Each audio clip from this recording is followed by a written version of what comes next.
We are ready to go. It's a ThursDIAZ. I'm Roberto Duran. You can see the shirts behind me. The Maldita Pobreza shirt. Estamos listo. We are on location and we're ready to go. Let me turn it off. Everybody has their headphones on. Roberto has his wine. Coach is in a hotel room with the Los Equis. Y yo, I got the tequila. Hey, you know what? I happen to figure something out to get some beer in today. Uh, another guy from my team is helping me on the corner for the fight. So I said I don't need the whole team here. I said, just come on Thursday, so you can help Tonyo back then, right? So then today I go, man, we got ThursDIAZ and I don't have nothing. I'm gonna be drinking water. Come on. So I tell my friend, hey, dude, when you get here, before you get here, give me some beer. I said, I know you're not gonna see me until tomorrow, but as soon as you walk in, just tell the people, hey, this is for Coach Joel Diaz. He goes, okay. So he brought me some Dos Equis and he brought me some Snickers, right? and then all of a sudden he calls me and says, hey, I left your beer downstairs and your Snickers. So I go over there because they're checking us, right? We have a bracelet and they're scanning when we come in and when we come out. So I go out there to the table and then as soon as I walk out, hey, Joel, there's a package for you right here. Okay, thank you. They're taking care of you, Coach. As always with ThursDIAZ, we get going. So just to catch up with everybody right now, it's Thursday. There are fights this weekend. Roberto's on his phone right now because he's probably making fights for the end of the month. So it doesn't stop, and it feels good. It's not hypothetical stuff. It's actually, let's talk about what's going on. And, Coach, right now, why don't you give us the idea of what's going on with you? Where are you? What's going on? And what are you up to this weekend? Well, right now I am here in LA. I'm at the Courtyard Hotel here across the street from the JW Marriott, and I've been here since Monday. I have a fight this weekend. Thomas Dulorme fighting Jamal James, and protocols. Everybody does it different, and they wanted us here Monday. So as soon as you walk in, they test you. You have to go to your room, and we can't come out until the next day until they give us results. And as of that day, every morning we have to go downstairs and check temperature. And you know what? It's been. I mean, even though there's nothing to do, we spend maybe 95% of the time in our room. When we're hungry, we go downstairs. It's just an elevator to the second floor, and the second floor they have the food. And sometimes what they do, because there's no access, there's no other people, not even the people that work for the hotel have access to here. So sometimes they have a table outside the elevator with food, drinks, snacks. So we just walk to the elevator and just get if we need anything. And then the gym, everything goes by schedule. As soon as we walk in here, we already download an app, and on that app, it gives us the schedule for the week, the meal times, the training times, photos, and whatever. So we're doing fighter meetings on Zoom. But it's besides just being here, it's not bad. It's everything's been. They treat us really well. People are really really good. We go down there, get food, and as soon as I walk on there, everybody knows me. And it feels good when, hey, coach, if you want, we can take your food to your room. No, it's okay. We come. At least we get to walk some. At least we get to stretch out. Walk from the room downstairs, and we have our training times. But we're just here looking. I look out the window and I see the hot dog stand outside. I'm like, man, it's just right there. No puede ser nada. You're in downtown Los Angeles. You cannot go outside of the hotel? Nothing, Roberto. Everything is barricaded. If you get off the second floor, to the elevator, they have like curtains. Like you have no access to go. And as soon as you get out the elevator, there's somebody there. They'll scan your bracelet when you go out, and then when you walk in. So you can't really go anywhere. As a matter of fact, when I came in here, I couldn't find parking. So I parked the car across the street, and they were like, hey, well, I said, I parked my car across the street and I didn't get no ticket, no parking ticket. And they're like, well, you can't go back no more. I go, well, how about my car? And they're like, just give us your keys and give us your license plate number and we'll get it for you. So, and then they park it into the property and they say, when you leave, just go to the front desk, they'll have your keys and they're going to validate your parking. So as soon as you walk in, you have no access going out. Actually, I did a COVID test for next week's fight because from here, the fight here is Saturday and my flight to Oklahoma is Sunday at 5 a.m. So basically, as soon as the fight here is over, I have to go in another bubble. But over there, I think it's a little more complicated because over there we can't interact with nobody from, not even our team. When we get there Sunday, we have to check in and we get tested. And I already downloaded the app. It's Sunday, Monday, Tuesday, we cannot interact with anybody, not even our team. So the fighters, if they have to go to the gym, they got to go on their own. And we get to see each other until Wednesday. The fights are at the end of the week. So, I mean, we just got to follow guidelines, the protocols they got, and just got to go along with it. You know, it's just for our own safety. I understand, you know, a couple of fights have pulled out due to coronavirus, and we got to understand that, you know, they're just following all these measures. Yeah, it is intense of what's going on. Everybody's, I mean, you have to take the safety protocol, but this is the first time that PBC is putting on a show. So Golden Boy was the first one, then Thompson, and then now it's PBC putting on the show. So everybody's learning. And Coach, you've been in all of them. It's every single time there's something different. And you're going to go to Oklahoma City where they're going to be fighting in the middle of the street. So it's going to be something completely different. It just continues to evolve. But the good thing is, though, that we're able to talk about boxing. But before we move on, you know, Roberto Diaz made sure that he was set up today. We all got our headphones today, no audio. But Roberto, what are you eating? Show us that tabla, the charcuterie board. Ay, mijo. I got a little one. A little one? Salami, some quesito, some prosciutto.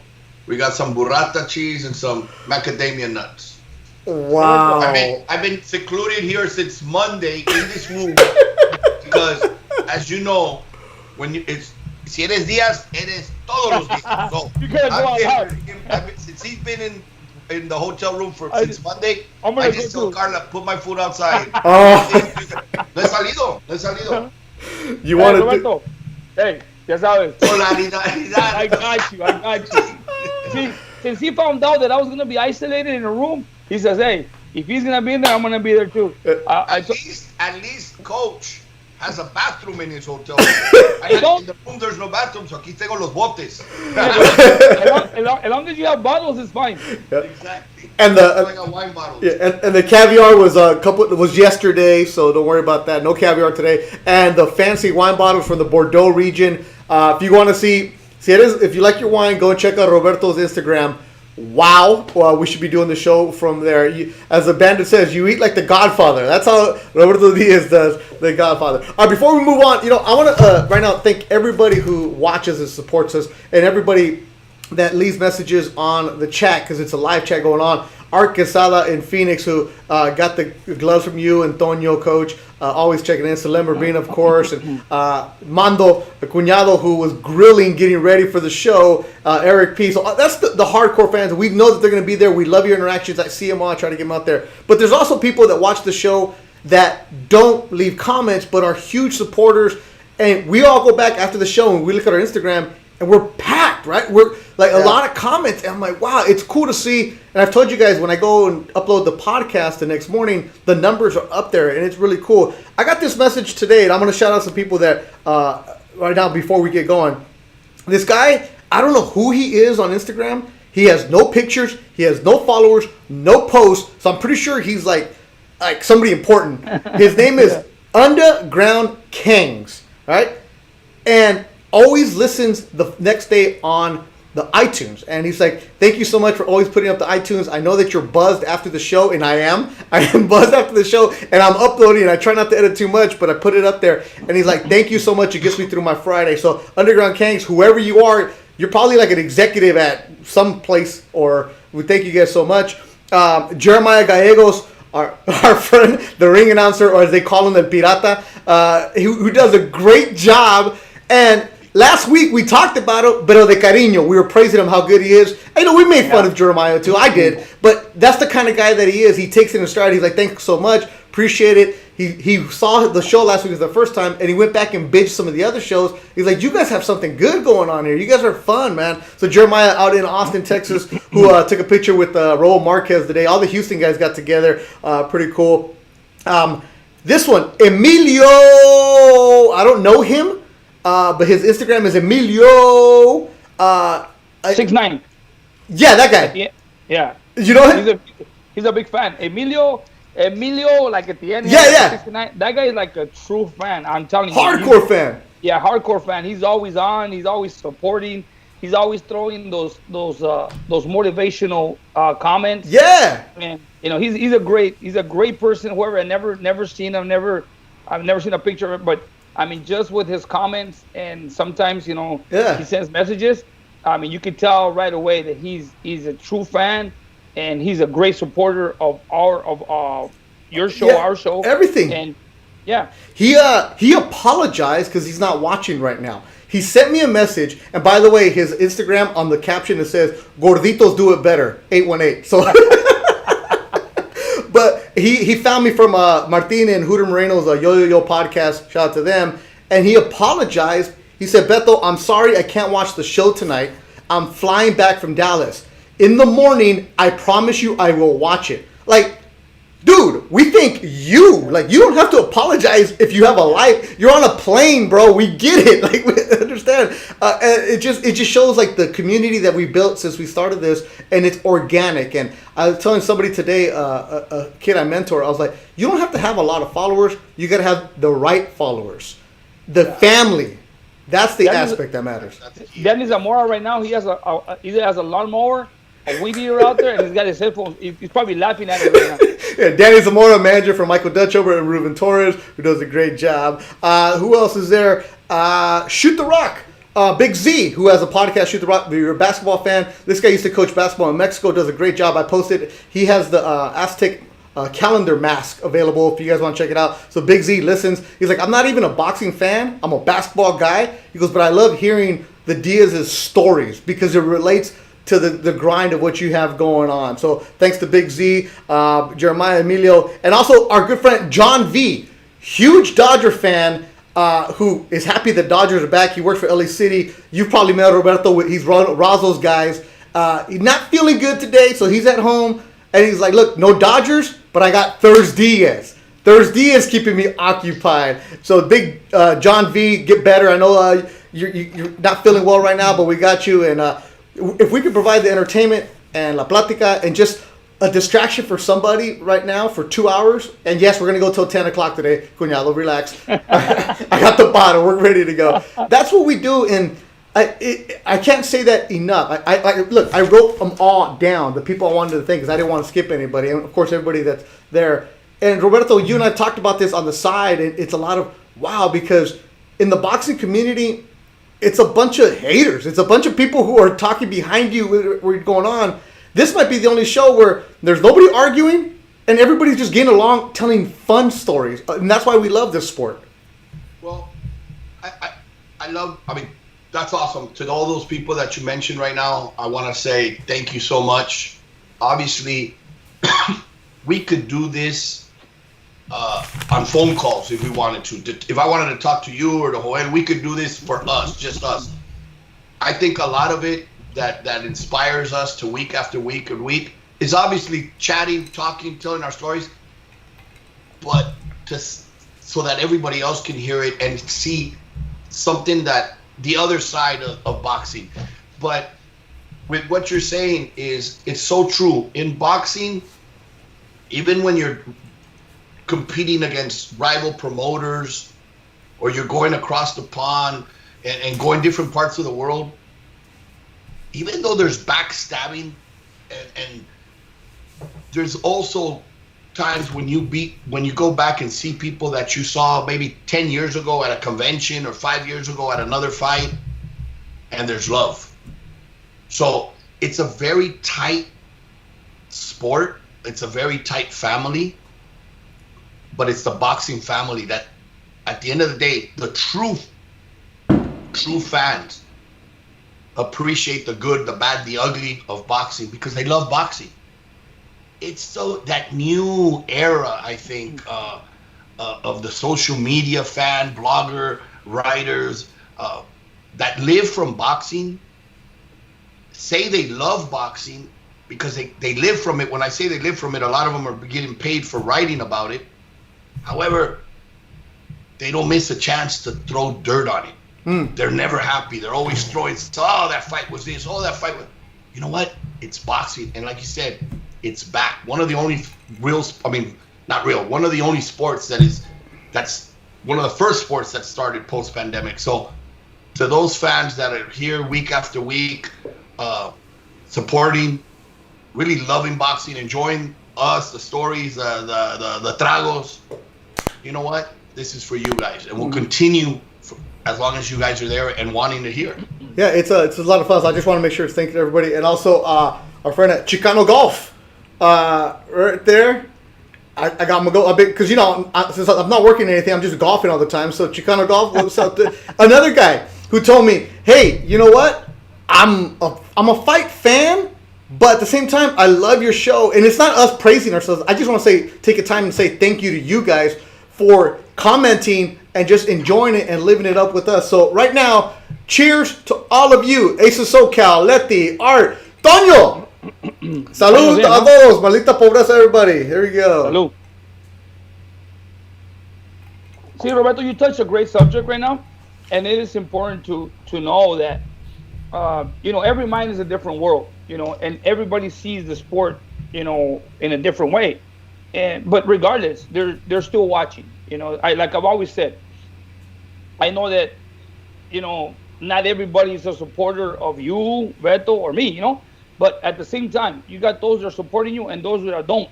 But those that don't, they're still watching you. So like I always said, regardless, if I'm doing, if they're talking good or bad about me, they're talking. It's good. That means I'm doing something.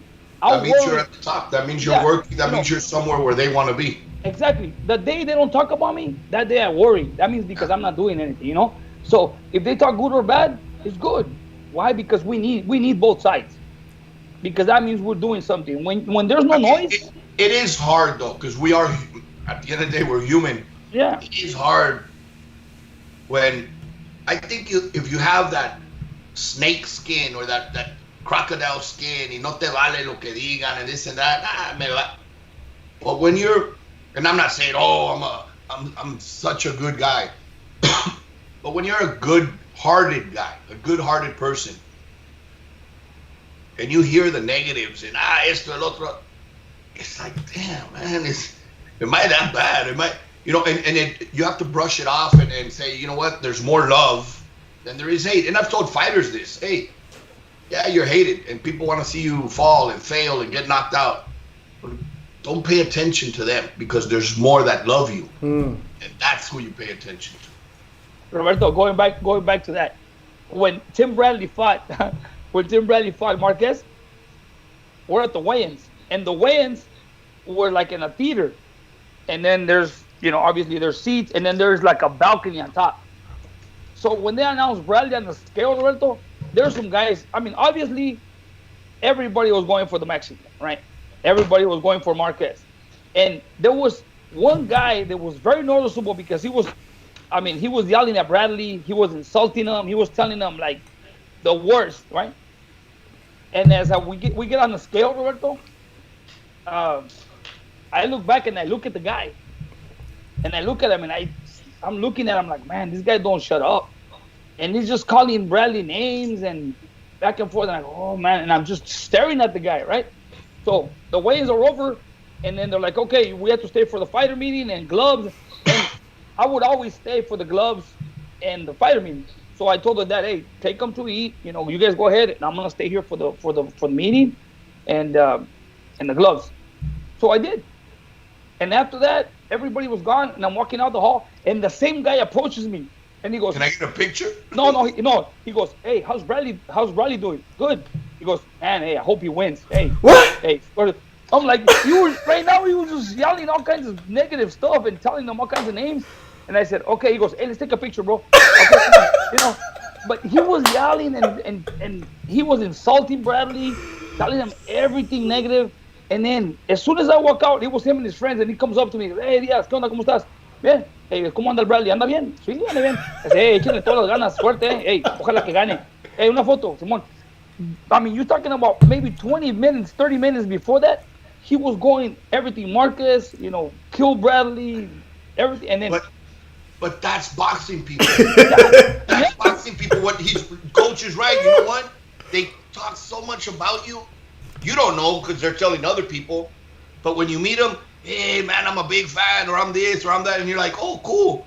Then somebody else, hey, be careful. That guy's been stabbing you in the back for the last 2-3 years. And I'm like, what? But that's boxing people. I mean, it's funny, but it's real. It's Yeah. One time, Bradley fought at the right here in LA, and the LA hotel, and he fought a guy that Maldonado brought from Mexico, a guy from Brazil.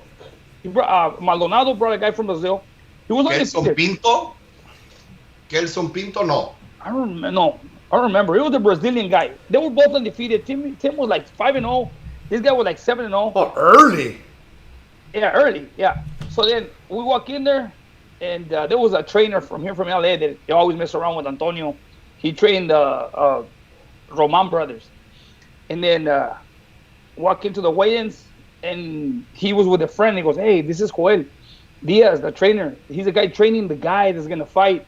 And then he goes, oh, yeah. He goes, oh, yeah, he's going to beat up the black guy, huh? I go, I got him. And the guy's like, he goes, hey, dude, relax. I go, oh, we're talking about, what do you mean black guy? I trained Tim Bradley. He goes, oh, no, we're talking, but he was like. He was trying to fix it. Yeah, he was trying to fix it, but he was talking about the other guy. And I'm like, hey, dude, I trained Bradley, And then the guy's telling me, hey, no, he trains that guy. Like, they don't know, So those are the things that people don't know, but, they want to fit in and then they try to fix it up. Yeah. It's I remember a story Jimmy Montoya told me, right? Uh-huh. Jimmy was on a plane and he sat down taking a flight, and the person next to him sits there. I think Jimmy was reading a boxing magazine, so the guy next to him starts talking, oh, you like boxing? Oh. They talked during the whole flight, and the guy wasn't a boxing in the business. Jimmy never told him, I'm Jimmy Montoya. I like boxing, man. I follow boxing. Here and there. I work with some fighters or something, he might have said. Oh, well, be careful with boxing, man. There's so many crooked people and there's so many bad people. Jimmy, oh, yeah, like who? Well, Don King and this guy and that guy. And the Jimmy Montoya, the guy told Jimmy, be careful with Jimmy Montoya. So Jimmy's like, really? What do you know about it? And the guy just starts talking. Jimmy didn't even know this. Real quick, for the ones who don't know, Jimmy Montoya is? Jimmy Montoya is a top trainer for many years, was a matchmaker for many years, been in the game for many, many years. One of the top matchmakers in boxing for many years. Okay. But he went along with the guy because Jimmy says, I never knew this guy. But all of a sudden, hey, be careful. So I said, yeah, what up? Well, what can you tell me about Jimmy? Oh, man, that guy will rob you left and right and this and that. And so by the time the plane landed, Jimmy got up and said, hey, man, let's stay in touch. Hey, here's my card. Gave him my card. Jimmy Montoya. Imagine that guy like, oh, fuck. But that happens in boxing so much. You're not even part of the conversation. You hear a story, then you go tell your friends the story. That friend goes and tells the uncle, the dad, by the time that story gets to them, the story changed, man. It went from the guy knocked him out in the first to the guy got, tested PD by decision. Yeah. I mean, it just changes so much. But that's boxing. What did you say? Boxing is celoso, right? Bueno, el boxeo es un deporte celoso because if you don't give it its time, it's like la novia, la mujer, you don't give her time, te va a cortar, te va a dejar. Well, boxing's the same way. If you don't give it its time, the running, the training, the dedication, when you get in that ring at 50%, you're going to get knocked out. And then the fans, chismosos. And I'm one of them. I will tell you anything. You tell me something, I'll go start a rumor, no problem. Just to let you know, it was Marcos Andre Rocha, TKO 5th round, Joel. That's come from our researcher, Toño Diaz. So there you go. So Toño Diaz is checking in right now, and no, we're not at the Athletic Club in LA. So Toño coming strong right there. All right, good job, Toño. Toño remembers everything. Toño remembers every single one of his fights, even the temperature and the weather of the day. I'm telling you, if you ask Antonio, he'll tell you, dude, it's amazing that Margarito, used double plaster on him, but he remembers everything. I'm telling you.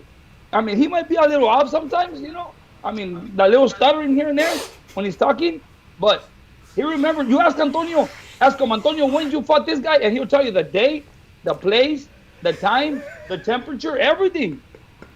Hey, Roberto, one time it was Julio Antonio. And he put a thumbs up. Hey, we're in a building, right? We're just hanging out, and then there's a guy. He's a janitor in the building, and then he's walking in, and one of my friends was there, and then the guy stops. Hey, how you guys doing? And then the guy asked him, he goes, hey, you know the boxers from here from Coachella? And the guy goes, yeah. And he looked at all of us.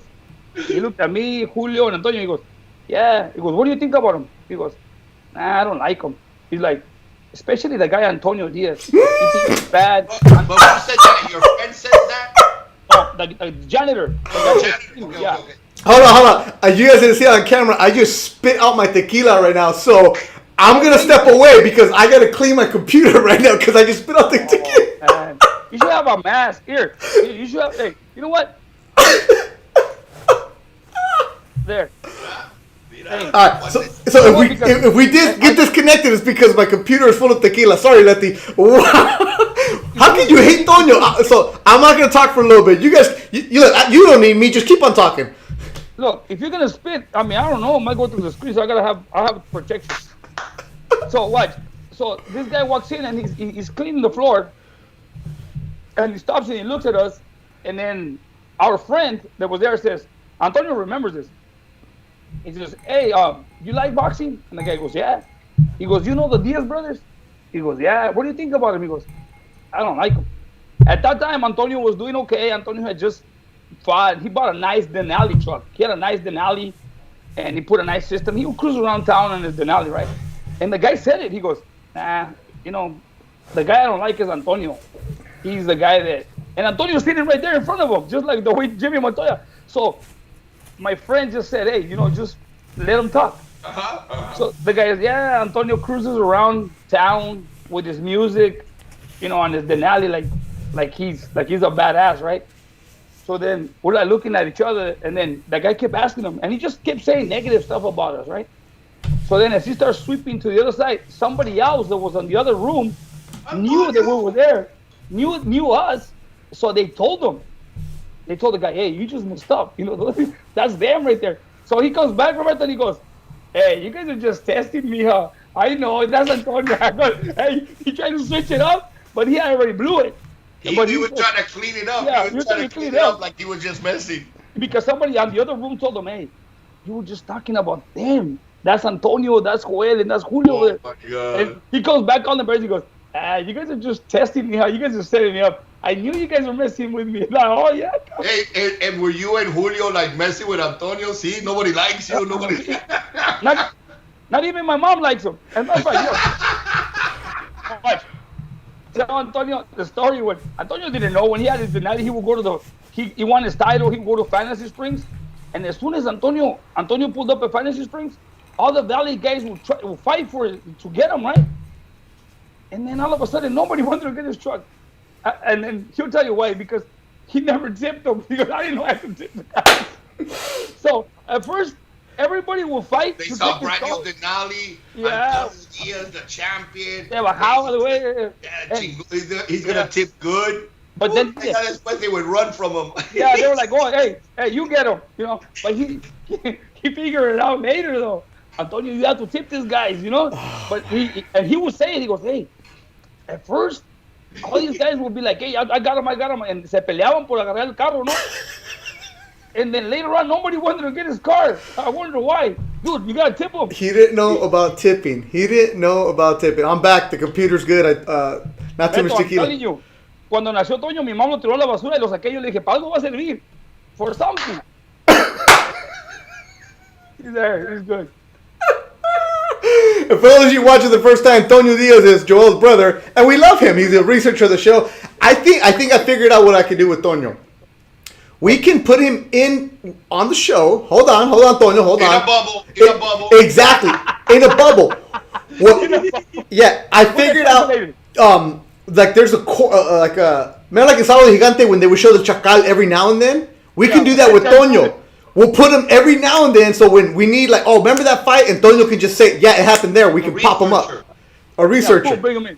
It's like the late Harold Letterman when they would go to his scorecard. We could do that with Toño.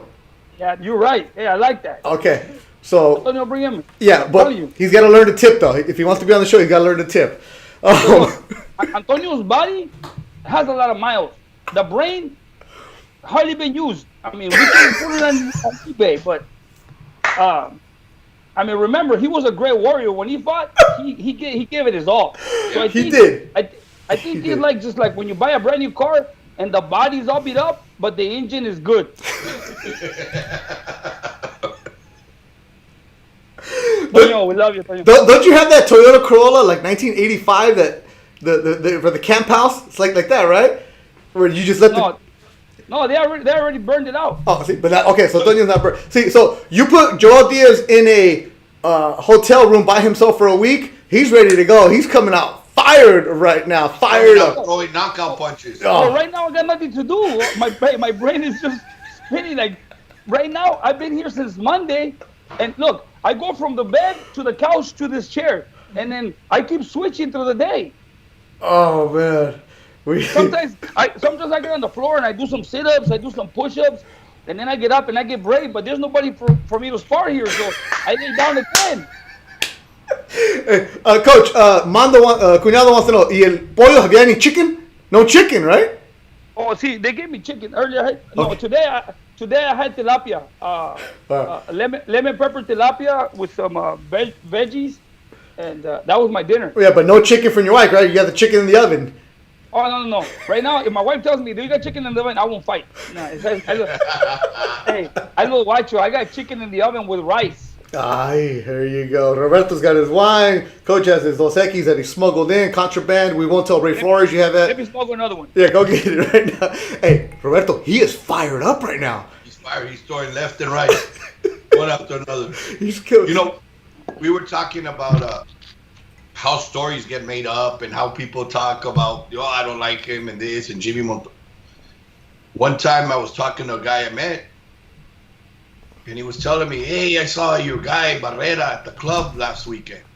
I said, oh, okay. And yes, I had known that he was in that town, so it was like, yeah, he saw him. In the club he was at, yes, that's one he would frequent.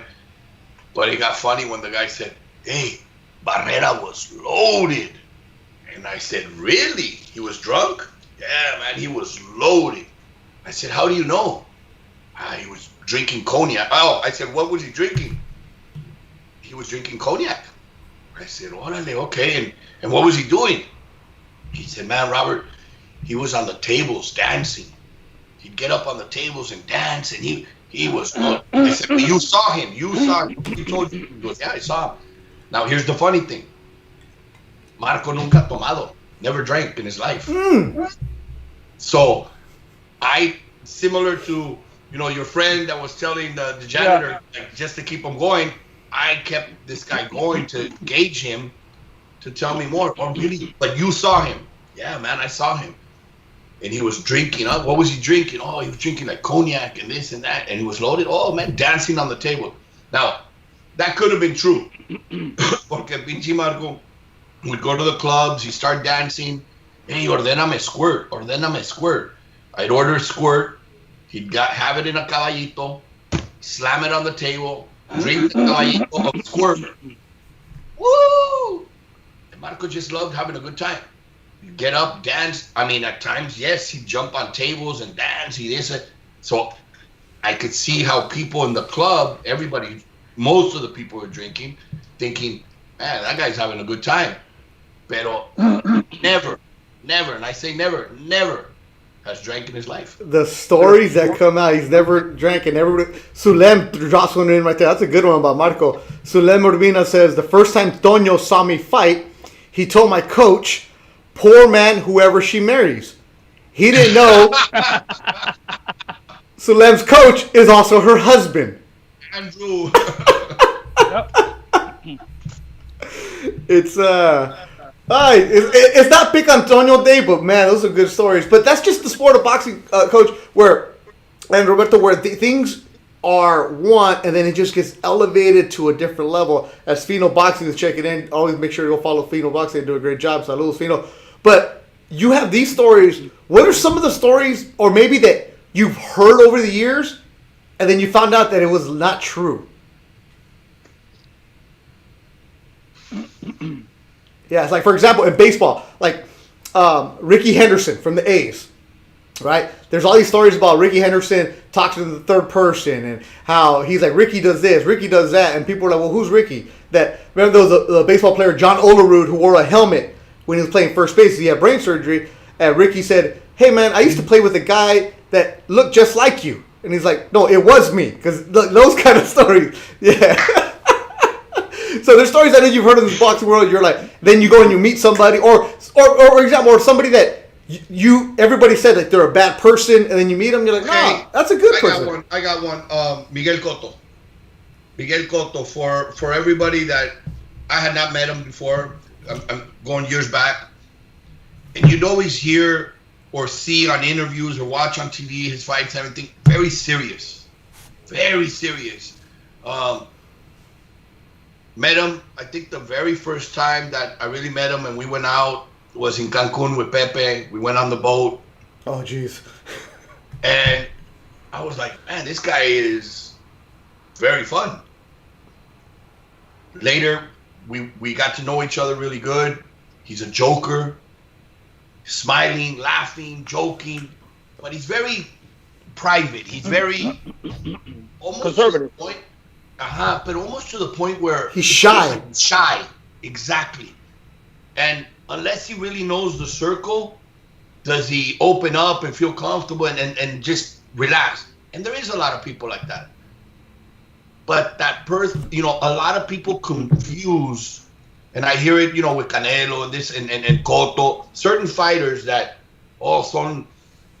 they're hard to reach, they're hard to go to, they're mamones, they're this and that. Mm-hmm. No, they're not. They're just a little bit more on the serious, but when they're alone, they're jokers.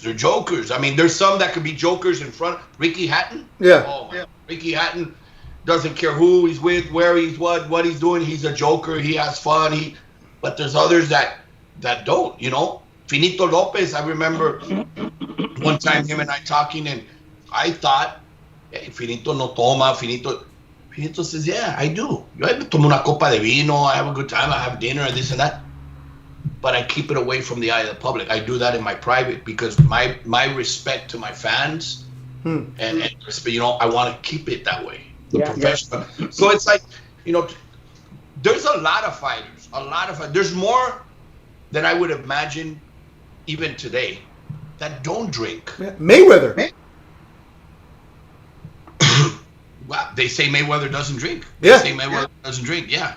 But I mean, like, for a fact that I know Mantecas Medina, we talked about him a few weeks ago. Here's a guy that had like 75 fights. Never drank in his life. Turned pro at 14.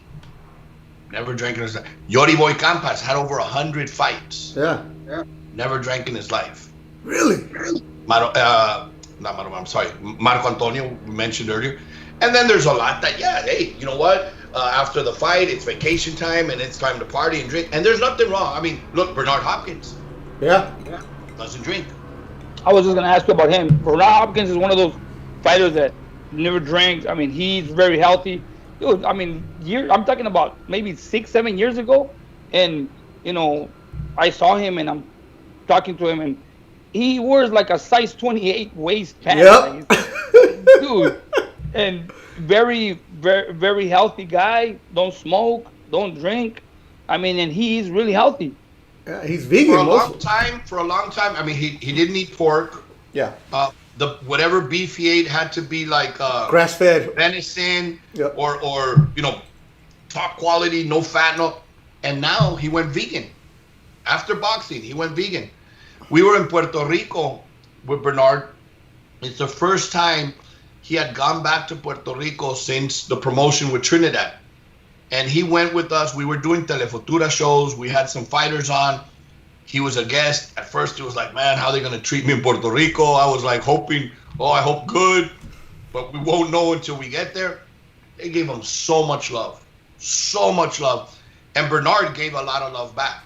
Mm-hmm. We went to eat dinner with Israel Vasquez, Bernard and I. I think Israel must have been the commentator, and that's why he was there. We're having dinner in Old San Juan, and the waiter asked me, what would you like? And I said, paella. Bernard said, what's that? And I said, rice and seafood and this and pork and chicken. And he says, I won't eat pork.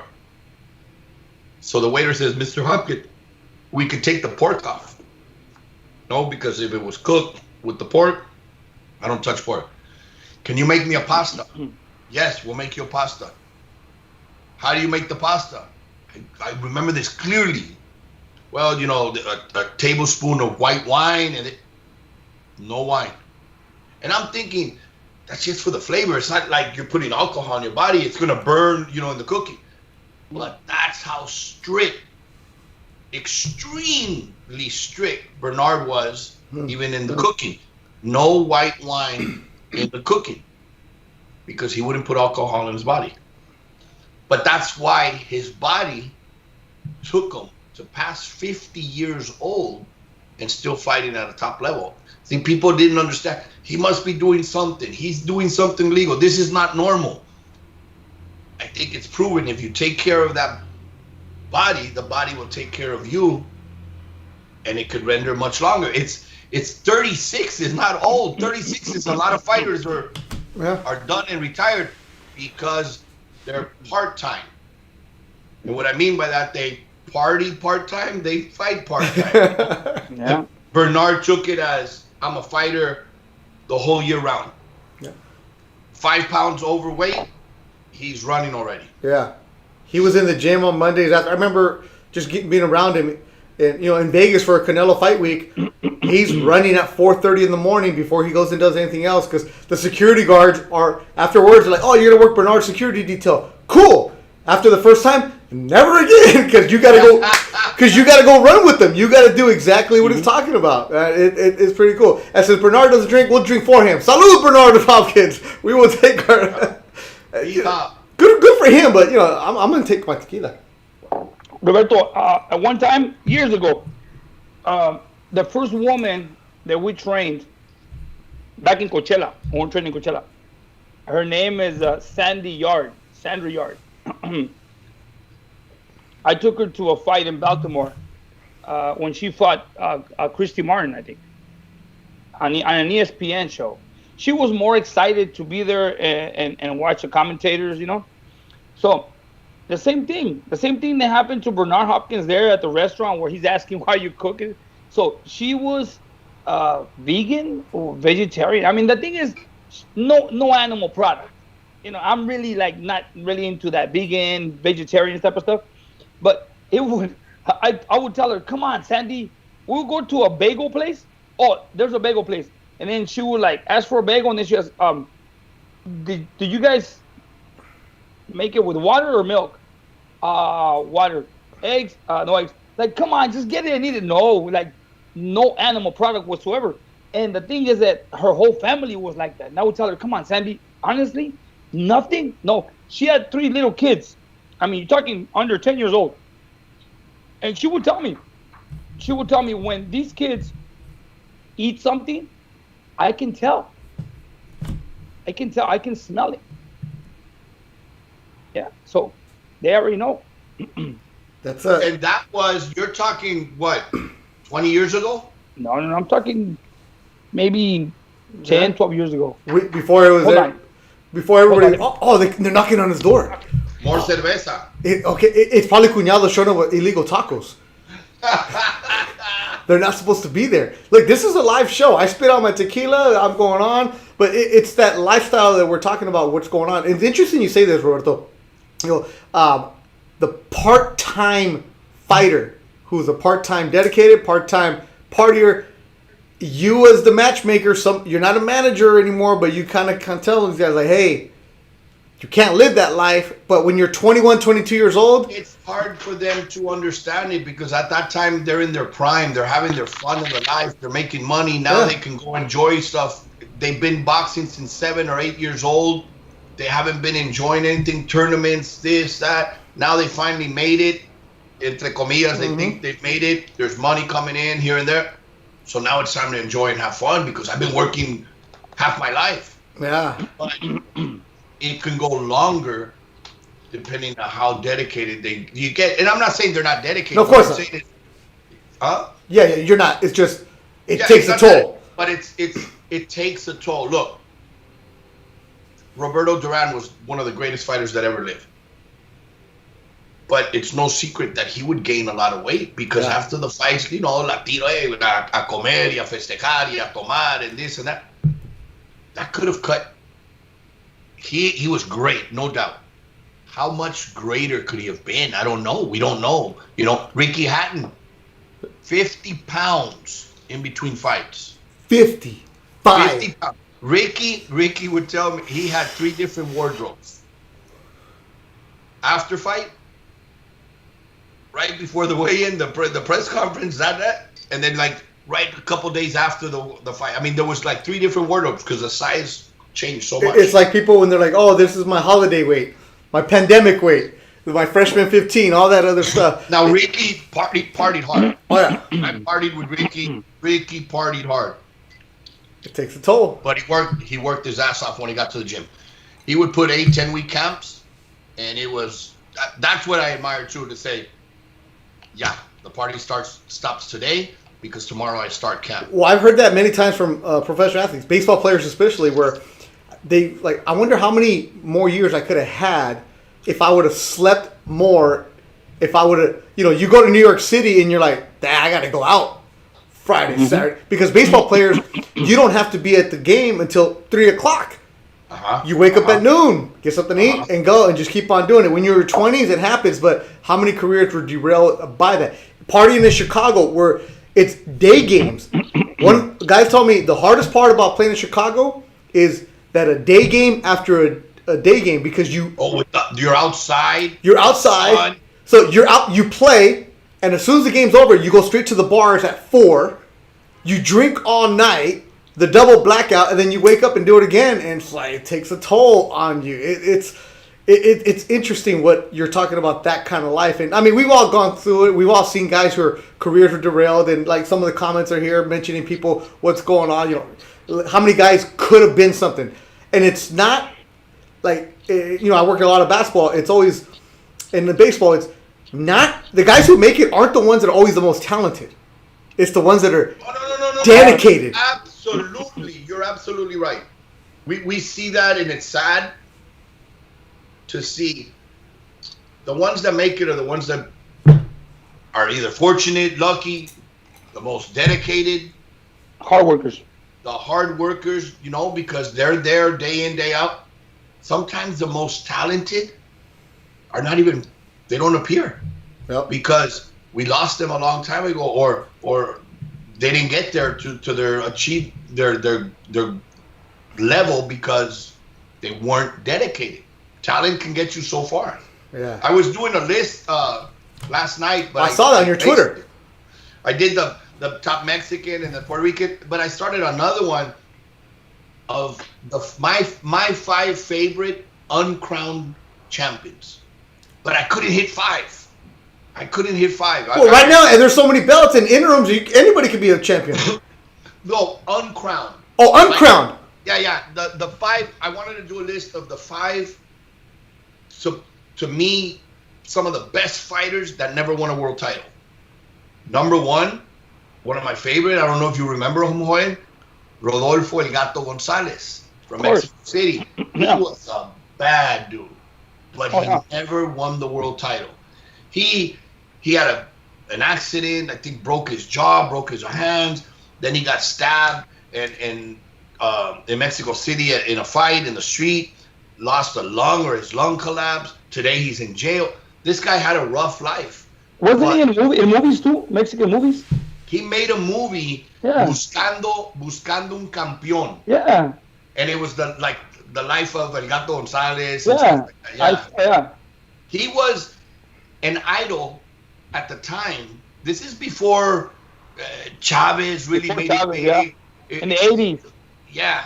In the 80s, yeah. Without being a world champion, because he was from Mexico City, he had la estampa and the approval to be an idol. But he lost his first world title fight. Then he lost years later to Roger Mayweather, who was knocking out all the Mexicans, beating all the Mexicans, the Mexican assassin they used to call. But El Gato was my number one choice. Number two, from San Antonio, Texas, Tony El Torito Ayala. I think that dude was a beast. Oof.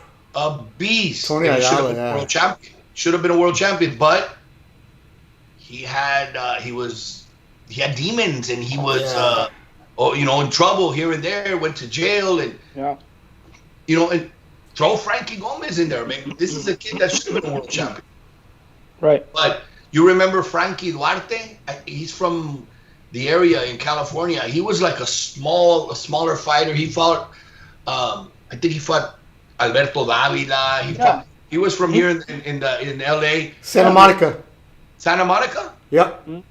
He was I remember seeing him fight for the world title against Bernardo Piñango, and he was a bad dude. And he was coming back, if I remember correctly, from a heroin addiction. Oh my God. And that fight was so good that night he should have become a world champion. Yeah, he lost. His last fight was Daniel Zaragoza. Daniel Zaragoza, yeah. His last fight. You start talking about guys like this, Roberto, and it's funny because it's kind of the angle we're going at. Is all the angles of what's going on, of how you as a matchmaker right now. Not that you're struggling to make fights because you have a roster of fighters, and Jessica Rosales does a good job of interviewing them on the Golden Boy social media pages. But I'm watching these interviews, and everybody's saying the right thing. But like Joel said, you get into this bubble, you have to be so locked in right now. Mm-hmm. It's going to be exposure for the guys who are the part-time guys where they're not fully dedicated. Yeah. And that's where I kind of want to lead to this. During this pandemic, and once we get out of it, hopefully soon, don't you feel like you're going to have some separation with guys who really, really locked themselves in, and you're like thinning of the herd for some of these? Como, like the guys who weren't doing everything they could right now. The guys who are, you know what, maybe just run 3 miles today instead of being 5. And you call them and like, you have a 6-week camp, and they're like, nah, I need 10. I need this. It's always been like that, Beto. It's always been still? Like it's always been like that. It's been going forever. I mean, there's fighters that they start a camp, and when they start 2 weeks later, they loosen up, and I mean, it's just called undiscipline. That's what it is. There's a lot of fighters in the sport of boxing that are still hungry. You know, I was talking to somebody earlier. I work in the gym, and we're talking about the same subject, and he says, that's what happens. All these fighters are hungry. They're hungry to make $1 million. Once they make the $1 million, they're not as hungry anymore. They're like, whatever, I already got it. You know, and there's fighters like that. They start winning, and they get to a point where they think they already made it. You know, I mean, the hard part about the sport is this: is not making it, is maintaining it. You know what I mean? Because a lot of fighters, they're like, oh, I want to be a world champion. Yes, when they become world champions, and then they go downhill. No, the hardest part is not getting there. The hardest part is maintaining that spot right there, because you got more weight on your back. You know, you're a target. Now you're a target, and you have to fight. You know, you have to fight harder, train harder. I mean, you got more commitment. You got more pressure. You got more responsibility. So, I mean, a lot of fighters nowadays is like, you know, tomorrow I'm not gonna run 5 miles. I'm only gonna run 2. You know, and there's fighters that are like, oh, you know what? I'm gonna eat a little bit. Besides, you know, I'm gonna run tomorrow, or when they start eating, you know. And I'll never forget. When I was commentating for ESPN, I did the fight of Soto Caraz in Tucson. When he fought in Tucson, and we're at the fighter meeting, and that's what he says. Soto Caraz was a great fighter, great warrior, but towards the end of his career, and those fights were like towards the end of his career. And he says we were talking in the fighter meeting, and I know there's somebody that has discipline and wouldn't have done it, but like he said, man, we make the mistake. He says, I'm at 150. He says he's fighting at 149, and he says I'm at 153. I'm at 153. I'm okay, and he says I'm at home just watching TV. So my daughter or my son said, hey, you want to go to the swap meet, Dad? Let's go walk. So we go to the swap meet, and as we're walking in the swap meet, I saw this fruit stand. He says, I love grapes. He says, I love grapes. So I buy myself a bag of grapes. He says, I got to fight the next week. And I'm already at 153. And I'm like, okay. So I get home and I put the bag of grapes in the fridge. And as I'm watching TV, I go and I grab the bag. And as I'm watching TV, I'm eating grapes, right? I mean, they're so good. As I'm eating it, all of a sudden I notice I finished the whole bag.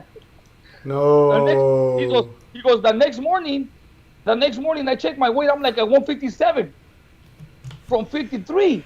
And I'm like, man, and those are the things that a lot of fighters have in their mind. They procrastinate sometimes, and they're like, it's okay, I'm gonna go do this, do that. I remember some of my brothers, during training camps, they're already losing weight.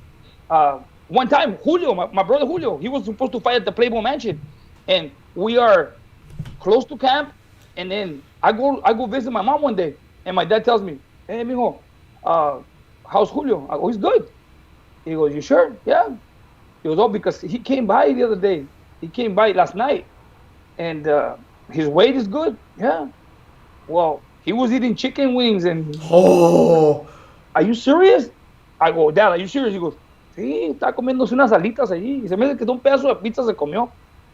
You know what I mean? It's like, those are the things that really throw off a fighter, because now I remember going to the fight, Roberto. I get to the gym in the morning and he's over, back. So I worked him in Indio before we got in the car and left. And then he goes, hey, there's a gym in Palm Desert where they have a sauna. Can we stop there? So we stopped at the gym and he got in the sauna and did a little work. He was still over. I remember we got to the to the hotel before walking into the Playboy Mansion. And before checking the weight, and he's still over. And he already worked in the morning over here in Indio. He got in the sauna from there. Yeah. He didn't want to do anything else anymore. So I have him in the parking lot jumping rope. It's hot. He has a plastic on, and he don't want to. So all of a sudden, they already negotiated. You know what? Hey, he's gonna be a little heavy. So can we work it out so the fight can happen? Okay, no problem. He didn't make the weight. But then later on, I find out that he goes to my mom's and he gets a caldo de camarón. You know how much sodium that is? Caldo de pescado, La sal, ajá. Yeah, porque mi mamá le dijo, mira, mijo, para que te alivianes, cómete un caldito de pescado. You got a lot of sodium in that. And that's why he couldn't sweat. He couldn't do anything that day. And those are the things that... He retained all the water. He retained it. And then anything he drank with it, or the chilito or anything, he retained it. Yeah, and it's hard because now you're not training for the fight. You're training for the weight. And you're draining your body. And that's the energy you need to perform at your best in a fight. You already left most of it in the weigh-ins, But that is why it's so important to live the lifestyle a year through, because the fighter that goes on vacation, let's call it, after a fight and eats everything is also the fighter that cuts out everything when they go into camp. Mm-hmm. So when you cut out everything, that's what you want more. If you start a diet tomorrow and say, I'm not going to eat meat, the next day you start seeing the commercials on TV. They're all Burger King, McDonald's, Jack in the Box. That's when you more want the meat. Yeah. They're craving a hamburger. They're going cold turkey. So they cut out everything, and their whole mind during camp, that's why they're miserable the last few days, cutting weight. It's also the cutting weight. They're struggling pero ya se te antoja todo that you can't have. So what happens? After the fight, everything lo que se te antojaba, you want to have it in one meal. Yeah. You got the burrito, you got the pancakes, you got the pizza, you got the hamburger, you got 50 pounds in a week. Yeah, they got pizza and pizza, los dos. And then Pizza. or you Hey, want to Antonio would eat a whole pizza after the weigh-ins. And going back to what you said, what if he wouldn't have done it? Antonio really performed in some of his fights. He fought like a great warrior. And to him, after the scale, a lot of fighters, oh, give me some Pedialyte, give me some water. Fighters, oh, I just want straight water. Some people are like, you know what, I'll have some coconut water. I mean, like I said, everybody thinks different. Everybody has a different method of losing weight. Everybody has a different method of recovery after the weigh-ins. And I see some of these fighters that I'm training right now, after the weigh-ins, just water and pasta, olive oil, little chicken, avocado, and that's it.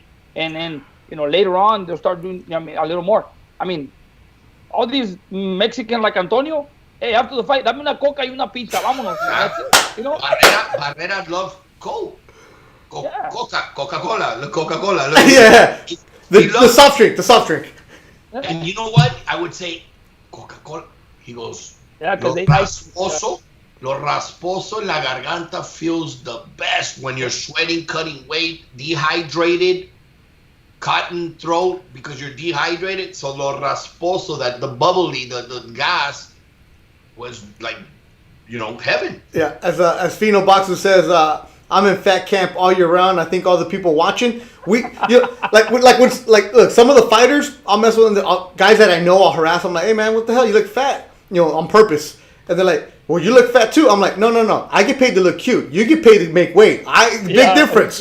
I can have 3 chins. I can cover it up with makeup and my Botox. Don't know, mijo. You got to get on the scale. So, no empieces conmigo. All right. So if you guys have any questions, we're going to get into it right now. Good questions. Don't ask about what fights are coming up. Or Salem, I know you're going to fight. Ask Roberto via text message when you want to fight. So don't ask that question. Cause I want to tell Salem, because a lot of people don't know this. My first fighter in boxing, first 2 fights involved as a manager and making fights, not as a matchmaker but working for a fighter, was a female. One of the best female fighters that have laced up the gloves in Mexico is Mariana Juarez. That's it. Thank you. La Barbie. I brought her first 2 fights to the U.S. She fought her first fight. She was really young. I mean, you're talking about 20 years ago. She fought in Montebello at the Quiet Canyon against Sue Chase. I remember her first things she's told me. I hadn't met Mariana. Marco sends her to me. Hey, get her a fight. You're going to work with her, take care of her. She comes over to Tijuana, cross over. She's in San Diego. We drive to LA, make weight. At the weigh-in, she tells me, you don't have a lot of confidence in me, huh? Now remember, she was a baby. And I said, why do you say that? ¿Por qué me pusiste con esta viejita?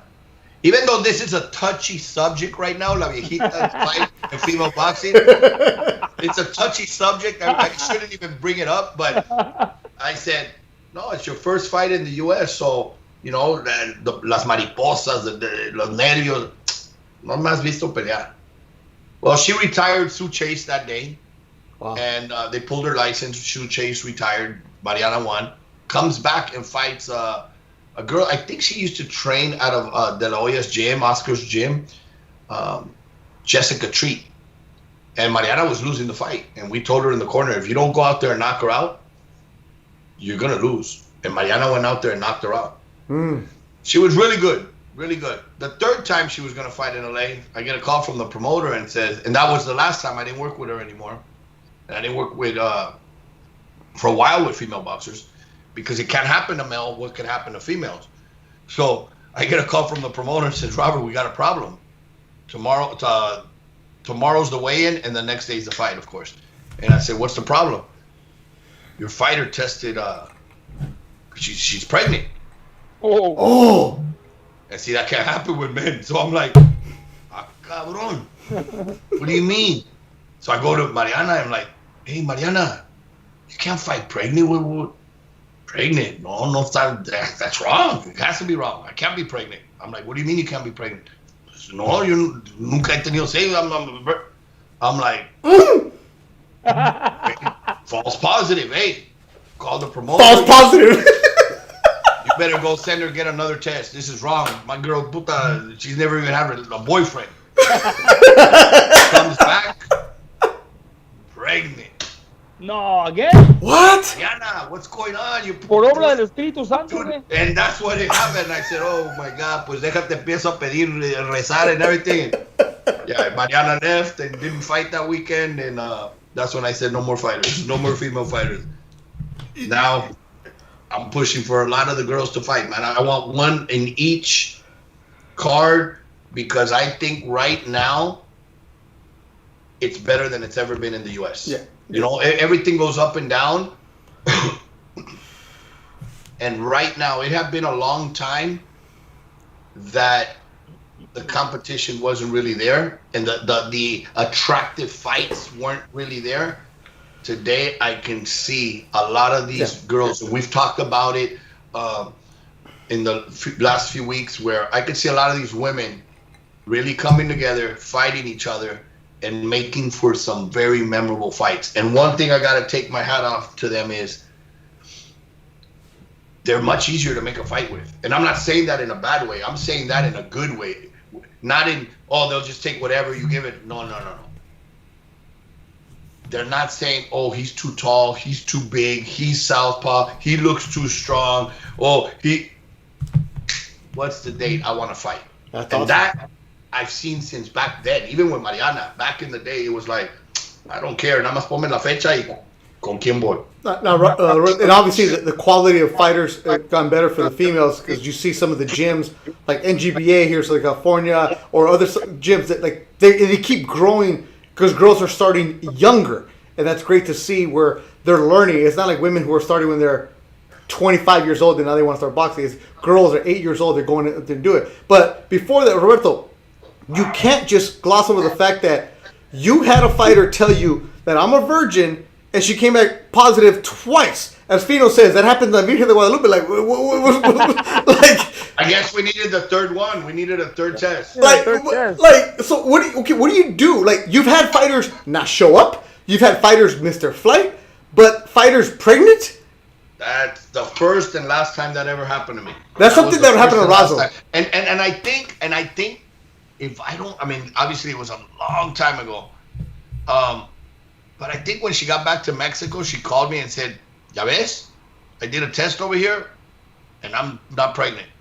but it wasn't false positives over here. She was pregnant, and she just told me so I could like not bring it up again. It's another case of only in boxing do you see these kind of stories right there. Where, oh my goodness! All right, let me look at some of the questions going on here. Razo wants to know when he's back on the show. I don't know. Should we bring him back? If he's gonna talk, yeah. Maybe on a Monday or Tuesday. Not on a Thursday. Hey, the last time he was on the show, he was like this. He was like those kids that are in the church, like this, like that's asustado. Roberto, lo regañaste. But that's how Tonio's gonna be, only when called. Tonio, what's the date of this? No, Tonio, if you put Tonio on the show, he's not gonna let us talk. Oh, okay. Antonio, if you're talking, Antonio will be above you, and he'll come into your story, and he will not let you talk. Roberto, quick question. You mentioned uncrowned champions. How many? 4? I mentioned Gato Gonzalez, Tony Ayala, Frankie Duarte. And you mentioned Diaz. And you mentioned Frankie Gomez. Oh, Frankie Gomez, yeah. One fighter that to me was really, to me was impressive. He had a lot of power, but never got to that point. Does he fit in that category? Maestrito Lopez. You know what? He wasn't a world champion? I don't think so. You know what? I think he won one of those IBO or... Yeah, he was never a world champion. Okay. No, Maestrito Lopez, most definitely. In fact, I would put him in the top, right below, number 3. Gato, Torito. So you got your 5 now. There's your 5. Yeah. See, because Maestrito Lopez was bad dude. And I remember Maestrito reading or saying he wanted to fight Oscar. Yeah. I think he fought Ike Corte, and maybe it was a draw with Ike Corte. But Maestrito had un vicio. He had to have it. Yep. Le gustaba la marihuana. And they said he would only train for a couple weeks. So it was natural. Yeah. It was natural with Maestrito. And he was a bad dude. Yeah, so I'm looking at, he's from Durango, Mexico, Maestrito Lopez. He's only 47 years old. He had a draw against Ike Corte in 97 for the WBA welterweight title. But before that, he beat Iman Logren. Well, he destroyed Yori Boy in like 4 or 5 rounds in LA one day. He beat Iman Logren in 1996 for the WBO championship. He won in the first round over that. Okay, so he was. Yeah, then he beat Yori Boy. He gave up the title. So he was a WBO champion.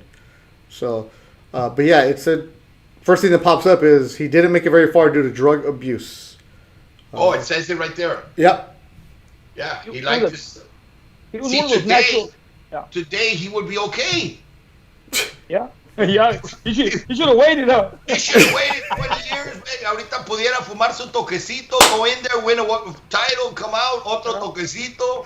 ¿Sí? What up? Good friend James Crunch Time Wilkins is watching right now. Crunch Time.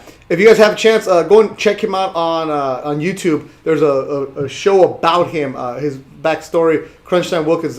I like him. I like his style. He's another kid who's been hurt because of the pandemic and no fights out there, but he watches every Thursday.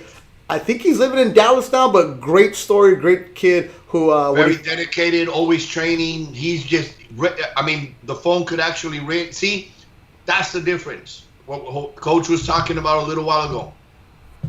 If I called Crunch Time right now and his manager and said, "Can you be ready in 3 weeks?" He would be ready in 3 weeks. Because he's in the gym without a date, but he's training like he's getting ready for a fight. That's the difference.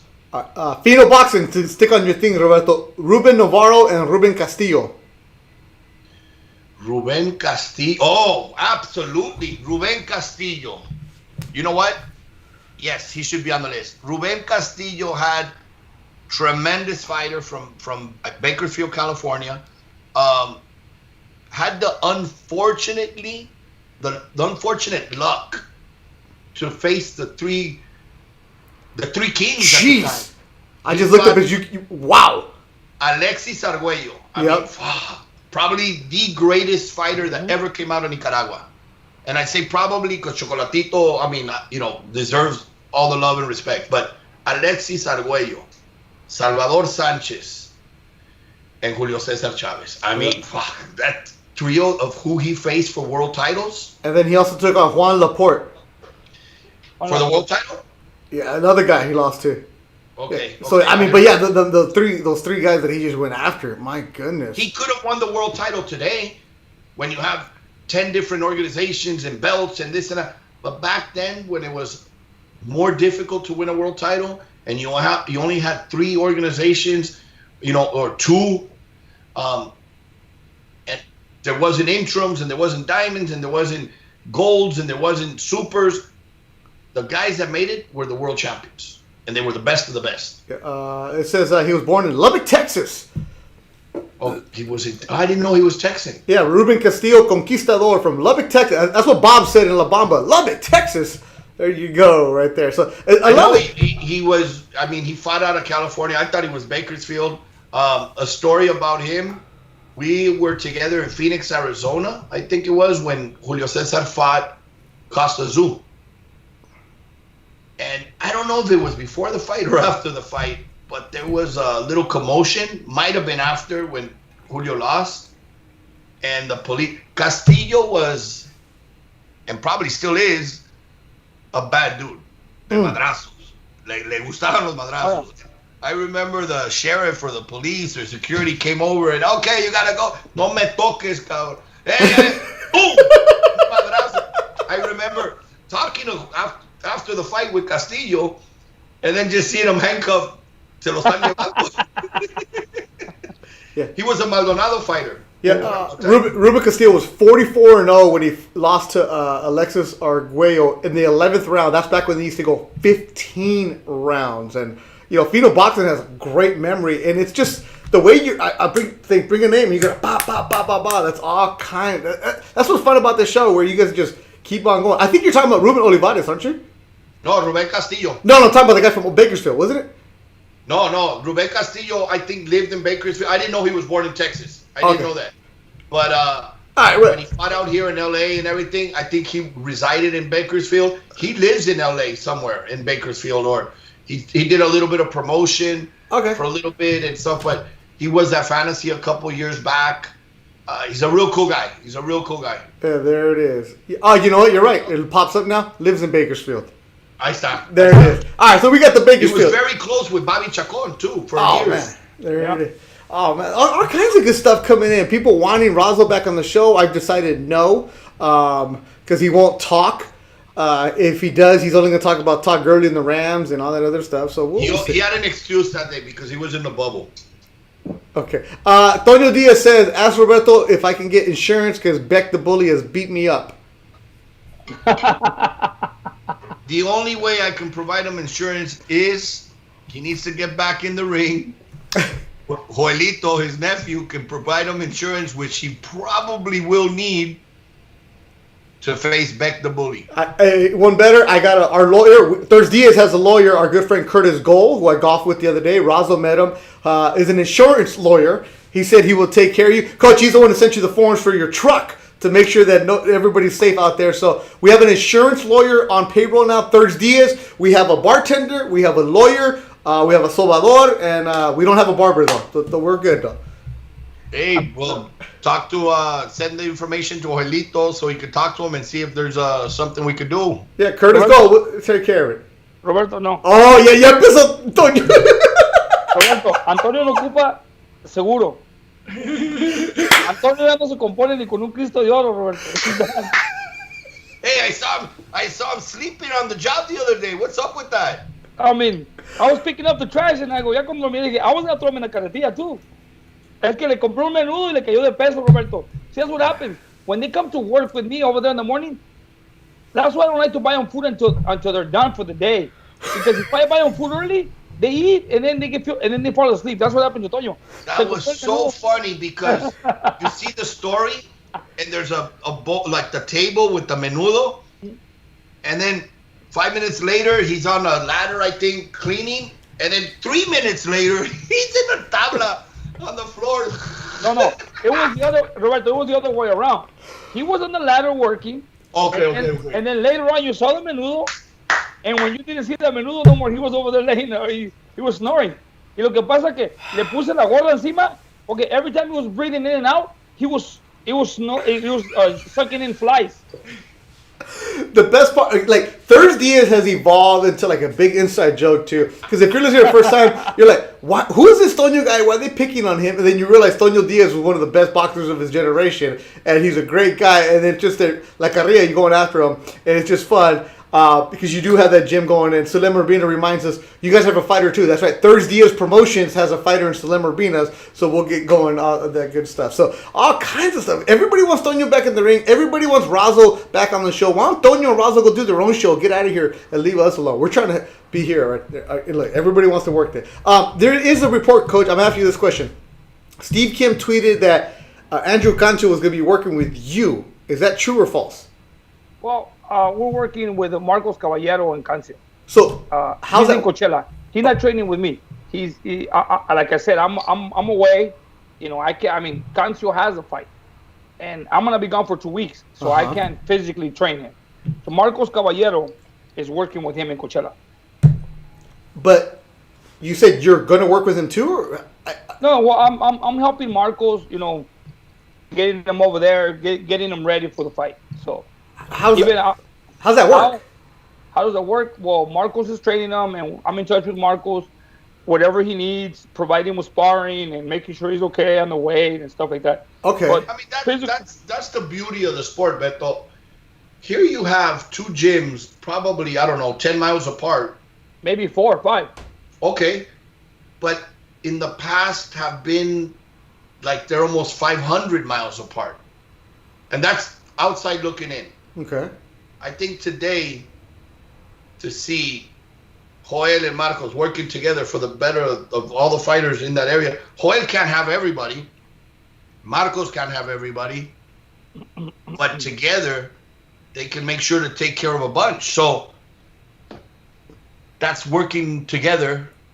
Obviously, even if he's not there on a daily basis, if he can, even from the hotel room, hey, Marco, ¿cómo va eso? ¿Cómo va lo otro? What do you need? You need spark. It helps. They help each other. Yeah, so it's Cancho is going to be fighting Neno Rodriguez first time on Top Rank. It'll be in September, and Neno trained by Robert Garcia. So Joel, and I'm gonna say this right now. A month ago you didn't have the best words about Marco Caballero. So how did this evolve? Well, this evolved in a way that this, there was a conflict due to Leo Diaz. Okay. Something that I didn't know of, and I was, how can I say it? I didn't have the right information of what happened in that camp when Leo Diaz, a fighter that was with me at the time, ended up in Coachella with him. So I didn't know anything about it. I didn't know what happened. I just felt like, you know what, this is not right. This is a little unprofessional of what happened in that situation. So after that, I spoke to Marcos. Actually, Marcos called me and told me, hey, you know what, this is what's going on. The manager actually, was supposed to call you and tell you. And I told him to call you, to have the courtesy to call you and tell you that Leo Diaz was going to train with us. I said, okay, Marcos, leave it as is. I apologize, whatever happened. And he says, you know what, I have a lot of respect for you. Actually, Marcos is a great guy. And like he says, you know what, we grew up in Coachella together. You're doing great things. You've been at the top of the game in boxing. And, honestly, that's what I'm working for, to be at that level. And I said, Marcos, we can work together if you really want. And he goes, I would like to. If we want to work, we can form a team. I got a lot of fighters, and Antonio and I, sometimes we got too much work. Actually, I brought another trainer with me along because I have so many fighters in camp that now I formed a team. I formed a team where I got Oscar Gracia. Oscar Gracia was a guy that, from Blythe, he used to train Cancio. He used to train Cancio in his years, and he trained Isaías Zamudio, trained a bunch of kids from Blythe, and he's a retired post office. Yeah. So now he was training some guys in Ventura, Mean Machine, and one day he comes over. He's training a kid from Coachella, and he brings him to the gym, and he starts sparring. And watching him train, I like his style. He has similar style as us. So I didn't know he was a trainer. Yeah, he's always been a trainer, and he's a good trainer. I thought he was the man because I met him when he brought Andrew Cancio, and I thought he was the manager, but I didn't know he was a trainer. No, he's a really good trainer. And I'm watching him train in the gym, and I'm like, wait, if you're having problems with people up there, if you want to help me, you're more than happy to be part of my team. Sure. So now he's helping me in the gym with some of my fighters. Actually, he's here. He's going to help me with Thomas Dulorme Saturday. So then, going back to Marcos, I told Marcos, Marcos, I apologize for what happened, and we should be working together, man. We live within fucking 4 miles. When you need sparring, I can provide you with sparring. When I need sparring, let's work together as Imagine, Beto, they have to go sometimes to Riverside or LA or drive hundreds of miles when they could be driving 5 miles. So he goes, yeah, I would like that. Look, Marcos, I have a lot of fighters, and sometimes I get loaded with work, and I can't handle it. You want to work like my team? You're like within a few miles from us. You can work with some of the fighters there, and we can, provide sparring. You come over here, I go over there. He goes, I would like that. So when the opportunity comes, and Cancio's manager is calling me, Cancio transferred from his job from Ventura to Palm Desert, and they contact me and they tell me, hey, what do you think? Can you train Cancio? And I said, you know what?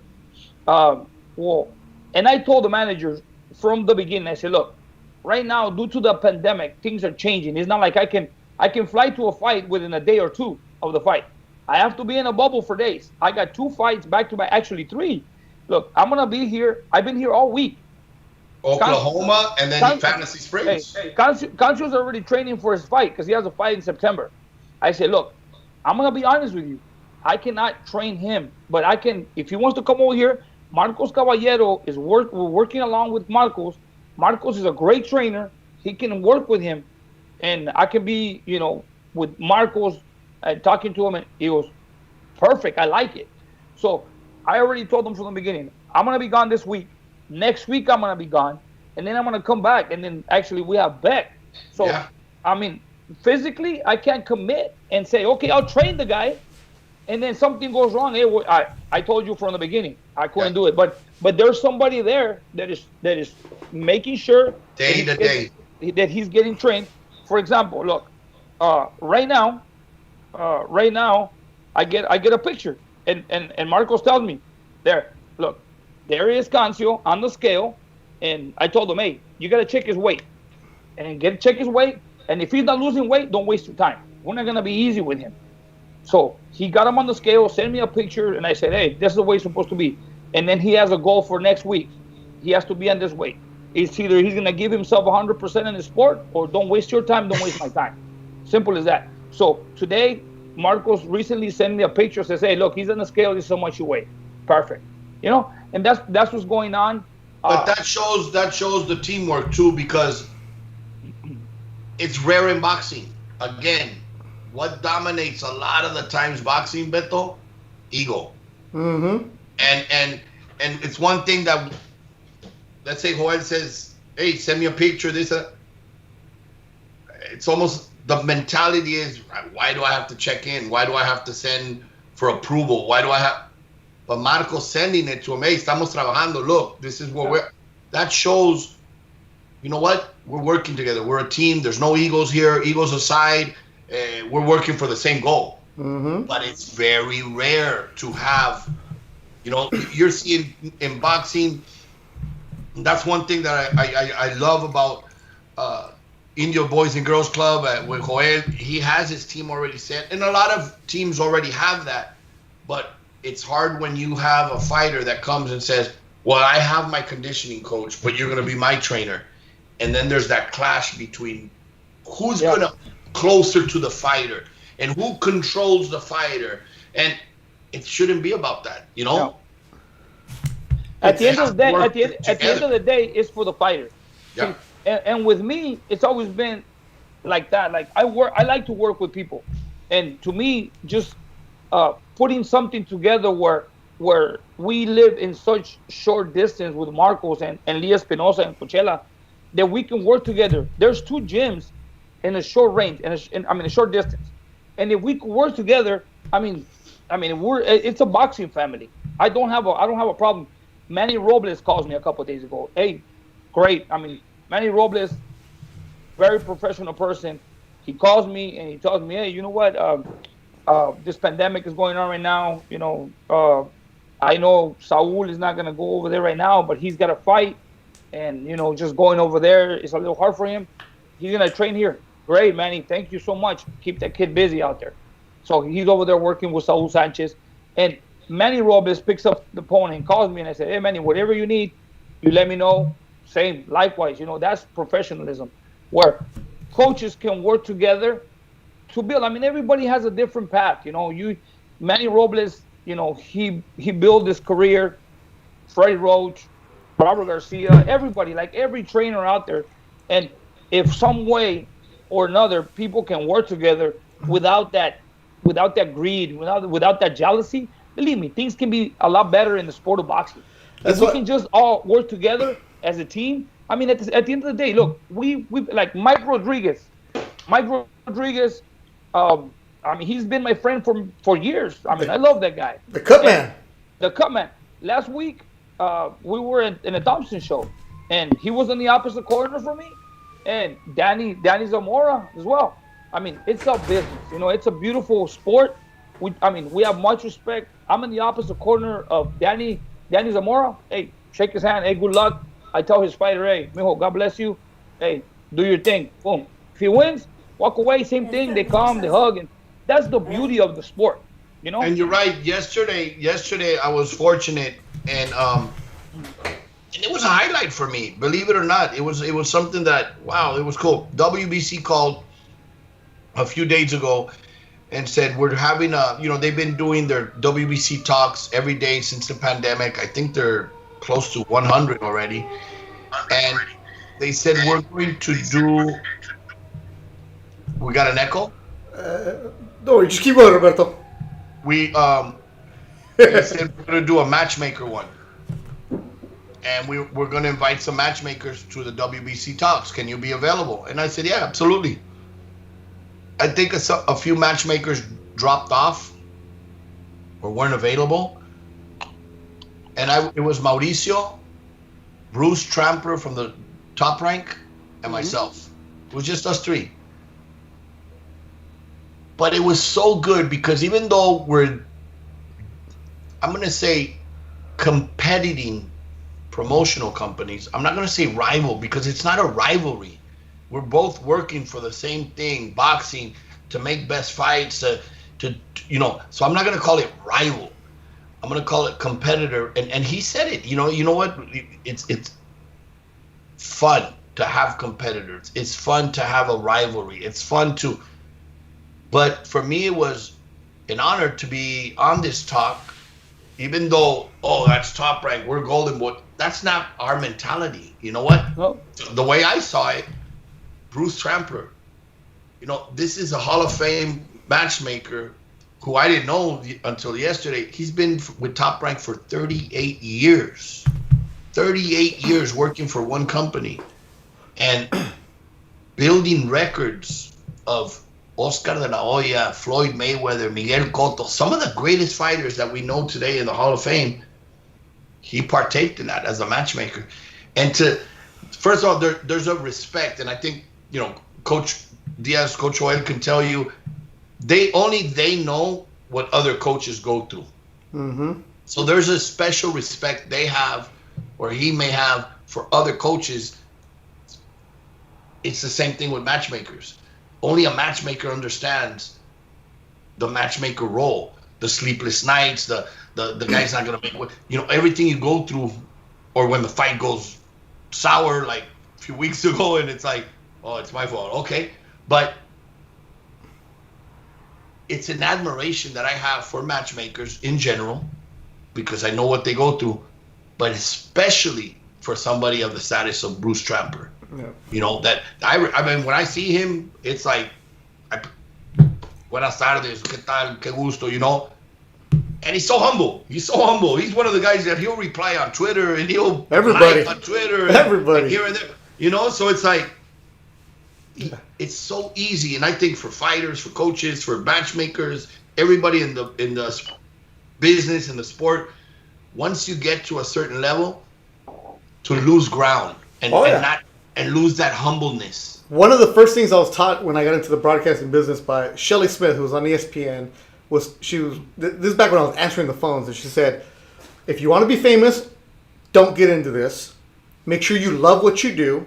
And the other one was, don't believe your own hype because you're going to get replaced no matter what. So just be nice to people. And my brother, Gabriel, who is a principal at Mace's in Maywood, it's a high school, junior high and high school. He's always told me, I mean, he's a lot older than I am because I'm young. And he's always told me that just surround yourself with good people, hire good people, let them do their job, and check your ego. Like Roswell says, can't we all just get along? Because, Coach, I bring it up because a month ago you were mad at Marcos Caballero. You and I talked off the air, and there was comments that were said, pero como hombres, you guys talked, hashed it out. Now you're working it. But the ego is one of the worst things that can happen because it'll affect you from your future of what you can do. And like right now, you mentioned Manny Robles, who is doing his own Instagram show. Robert Garcia is doing his own YouTube show. And people have asked me like, oh, look what they're doing, what you guys started doing. I'm like, no, it's not what I started doing. It's if you want to do it, great. I will help you do your show. But at the end of the day, you have to be an individual and do your own thing. I can't go and do for you. Everybody has to do their own thing. And at the end of the day, when you're secure in who you are and you know exactly what you do, vamos. There's plenty for everybody. You're 100% correct. This is big enough for there to be so many. My I would love for tomorrow Razo and Aldair to be some of the best matchmakers that ever did this in boxing, because you know what? That means a little bit of I had a little bit to do with it. There's so many in this game because of ego or insecurity that I don't want to teach, or I don't want to show, or I don't give my secret. It's not a secret. Come on. Just, open the door. Don't be afraid. Be secure of what you do. And as long as you do it with passion, with heart, with love, and to the best of your ability, if you're cutting corners, then of course somebody deserves to be better. Right. Because they're working their ass off. If you're cutting corner, I'm going to do that. But when you're working your ass off and you're secure and you shouldn't worry. You shouldn't worry, because you're going to keep doing your thing. But you can bring guys, el día de mañana to come and do even better. And that would be great. I can't wait for the Toño and Razo show to start on their own. We'll support them. Razo's going to be like this. Antonio's going to be like... There's a problem there. They'll have Bobby be the host. So Bobby, your son, Roberto, will be the host. We'll get going. Look, Beto, there's a saying that us Mexicans say, honestly, and I always gonna say it. El sol sale para todos. That's what Fino Boxing just said. El sol sale para todos. El sol sale para todos. Translate that, coach, for Curtis Gold, for our white people. I just see that the sun comes out for everybody, It's like, everybody deserves an opportunity. Everybody deserves, has the right to do whatever they want to do. As long as, they're creative and they're willing to do it, do it. There shouldn't be no jealousy. There shouldn't be no greed among anybody. Just do your thing, move forward. One time, Don Rómulo Quirarte me dijo, I remember when Don Rómulo Quirarte, to me, honestly, I could say he's my mentor when I started as a trainer, because I met Don Rómulo Quirarte many years ago. And he always told me, he says, hey, Joel, cuando ocupes los muchachos, te los presto para sparring. I really don't do that. Antonio DeMarco, Marvin Quintero, some of the guys that he had over there. And, got real close to Don Rómulo and his family. And one time he told me, and you always see when there's fights and Don Rómulo's kids are there, Roberto and Bobby are there, you never see Don Rómulo. And he always tells me, Joel, usted nunca ande peleando por una foto. Deje que sus peleadores peleen, let your fighters fight. And because there's a lot, and you see a lot of that in boxing. Oh, a lot of trainers, the fighter wins, and they're just step inside in front of the fighter. They want to be in front of the picture, and they want the attention. And it's true. The fight is already done. Your job is already done. You put in the work with your fighter in the gym. Hey, if he performs well, if he wins, hey, let him enjoy his victory. You're part of it regardless because you put in the work. Don't try to, start pushing people over just to be in front of a picture, And I think it's true. I just think that in this sport, we all putting in our time. Everybody's putting in work, and we have to respect everybody's work. Honestly, if Freddie Roach, God blessed him with running into a Manny Pacquiao, great for him. You know what I'm saying? People shouldn't be like, oh, whatever. No. Hey, thank God that Freddie Roach discovered Manny Pacquiao. Down the road, I ran into a Tim Bradley, and I think that's everybody gets. Cada quien at certain times has their moment. Mm-hmm. It's the thing that they don't like. What Coach said earlier, it's not getting up there; it's maintaining. Because sometimes, just like a fighter can win a world title and lose it the next day, trainers or matchmakers or managers lose ground because, ya la hice. I'm big-headed, se me subió, se me infló, and think I don't need nobody else because I can do it by my own. Guess what? That fall is so much faster and longer. O sea, ya llegaste arriba, pero la caída está más cabrona. Yeah, when you're on top, y te cortan las alas, they cut your wings, the fall hurts more, honestly.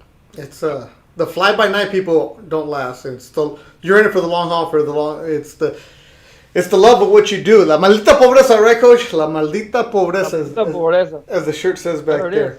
There it is. I got some new ones coming in, some white ones. Oh, we got white malita pobrezas? Yeah. I'll spill my food. I'll spill my tequila on it, man. This was a good plática today, man. We got deep. We got good. It was good conversation. The good comments. We're going to start the ThursDIAZ Razo show. Toño said he wants to help. No problem. Just call me. I won't answer. No, don't worry about it. Well, Roberto, okay, so if you guys really do have questions that are good ones, go for it. We're going to take another 15 minutes. You know what? I'm feeling pretty good. I'm going to play golf tomorrow because I got nothing else to do. So I'm going to have another shot. Roberto, he's still with a bottle. We would have been done with it. That's the bottle from 6 weeks ago. Letty. Roberto, I guarantee you, if you had that bottle, you call Lorenzo, it would have been over. It's because you guys have friends. Tienen amigos. I got a pinche gato afuera. That's it. Pues ya, sírvele al gato, cabrón. That way you get another bottle. Invita a Razo. Hey, llévatelo al golf. I did. Take Razo to golf every morning. Hey, let me tell you this. I took Razo, Golden Boy Matchmaker Extraordinaire, Matchmaker of the Year during the pandemic, Razo. I'm like the WBC. I give a belt for anything. So Razo is the matchmaker of the pandemic for 2020. So he won that award. I took him golfing, and Razo is explaining the boxing world to my friend Curtis Gold. UCLA alumni. Curtis is a good dude. He's a boxing fan, but he's like, Beto, when it opens up, I want to go to a fight. Razo's like, I got you, bro. Whatever you need, we're going to get you. Pinche Razo, there's no fans allowed, but he's giving them tickets. He's giving whatever you want. Ya le regaló boletos, güey, a la de Canelo. There's no Canelo fight. Hey, Razo, you see what happens when you get drunk? You promise everything. Oh, you see what happens? But the best is, Razo, Razo's amazing. You can never get mad at him. Razo... Wait. 7 days a week. O sea, the week has 7 days. Yeah. I get mad at him 8. So how can you say I don't get mad? You can never get mad at him. Okay, you can never get mad at Razo if he's your... Wait, I'm stumbling now. You can never get mad at... Rad. Yeah, you can never get... No te puedes enojar con pinche Razo, because I'm speaking Spanish, if you don't work for him. Damn, Roberto, Bobby finished the wine? Wow. You have a decanter? I have the decanters. When you got a decanter, you know you're fancy. So anyway, Razo is explaining to an insurance lawyer, UCLA trained, whose mom is a judge, the boxing world. The lawyer is asking Razo questions about boxing. They're going back and forth, and I'm sitting there. I'm like, this is my friend. They forgot I was there. They became best friends. Razo now. I'll tell you why Razo has he has an agenda. He's always looking for opponents. So tell your friend, the insurance guy, to be careful.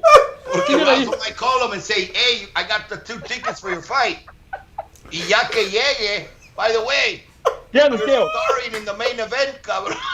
Roberto, he'll rail him in and he'll put him on the scale. Come on. Hey, you want to see what it looks like to get on a scale? Quítate la ropa, ponte. You want to pose? Poor guys, they're like, damn, this is realistic.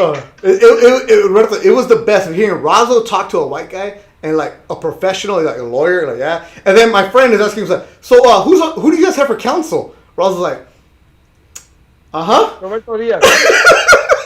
No sabía. He forgot. ¿Ya ves? Well, then I'm like, who's your lawyer? He's like, oh, George is our lawyer. We got this.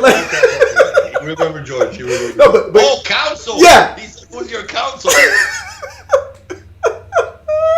Counselor from high school, cabrón. He's like, Escalante is our counsel.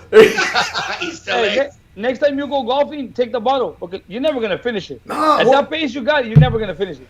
Because remember, after the show, I still got to upload the podcast for Underground Hangs, whatever, all that other stuff. So, but no. We'll be on a December ThursDIAZ. Y va a seguir sacando la pinche botella. I want to thank Letty for the bottle.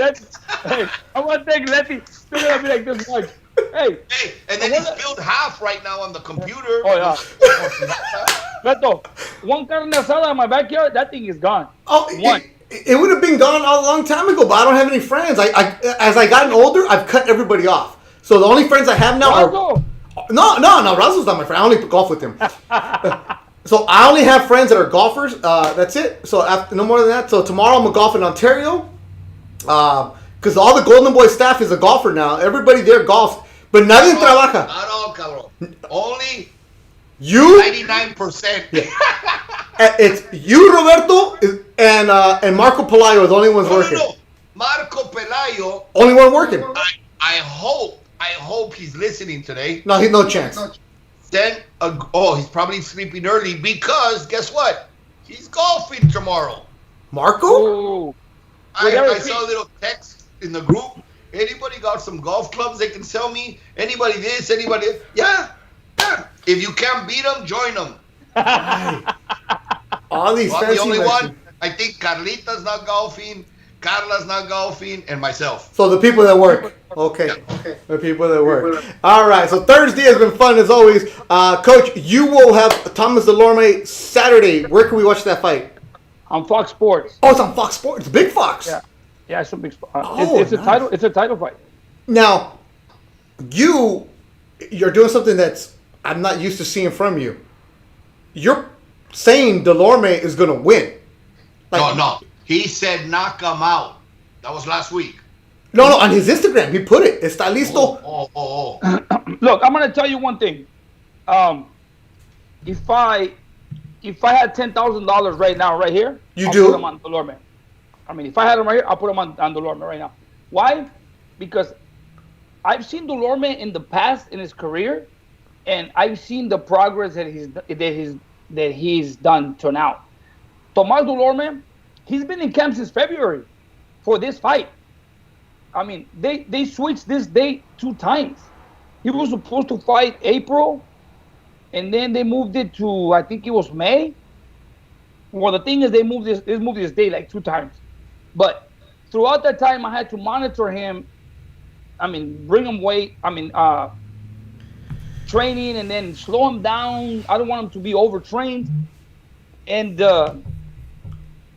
since I didn't have no sparring, he was sparring Bobby John, Brandon Lee, and recently we closed camp with Israel Madrimov. Israel Madrimov is 154 pounds, solid, strong kid. And you know what? Just by watching the sparring and how he closed camp, honestly, I don't see him losing. And I see him winning by knockout. I'm telling you right now. Wow. That's how. Look, Antonio. You don't talk like that. Exactly. No, Norman, coach would never. I mean, no. Look, absolutely. Antonio can, if he's watching, Antonio can tell you right now how Thomas Dulorme closed camp with Israel Madrimov and with Brandon Lee and all these kids that top elite fighters. I'm not telling you, I mean, his performance against these guys in camp. I mean, and I've been on the computer most of the day watching Jamal James. Remember, Jamal James lost to Yordenis Ugas. And I think that Thomas Dulorme beat Yordenis Ugas. And Ugas very calm, very patient, slow. I mean, beats Jamal James. Thomas Dulorme hits a lot harder, has more speed, he's smarter on his feet, and I just don't see Thomas Dulorme losing this fight. You know what? Pa todos enfermos. I mean, if you guys know a gambling site, I'm not condoning it. I'm not saying it. If you're gonna, don't blame anybody, but I've never heard Joel Diaz be this confident and this adamant.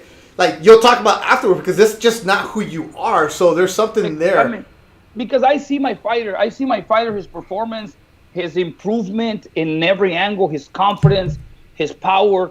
I mean, this is the kid that gets in the ring, and he's my robot. Everything I tell him to do, he does it. I mean, he's a big puncher just naturally. Naturally, he's a big puncher. And who's he fighting? Jamal James. And that's the main event Saturday on Fox. Jamal James went a distance with Antonio DeMarco. Antonio DeMarco was 135 pounds. Yeah. You know, and went the distance. And I think Antonio DeMarco really, did better than everybody expected. And Antonio DeMarco is not as strong, as big, as fast as Thomas Dulorme. I mean, like I said, if I had $10,000 right here with me right now, I'll take him to the casino and say, you know what, I got it, Antonio. But, I mean, anything can happen in a fight. But my belief, I mean, I feel so confident right now that, I mean, this fight we're going to win. No doubt about it. So it's I love the confidence. Good luck to you and your fighter on Saturday. Roberto Diaz has $10,000 bottles of wine in his house right now. That chartreuse. Hey, I want to say something. Can you catch him in the bank? I'm gonna go take him right now to the casino. 10 bottles. Hey, I'm gonna put 10 bottles against 10. Damn. How did you know Bordeaux?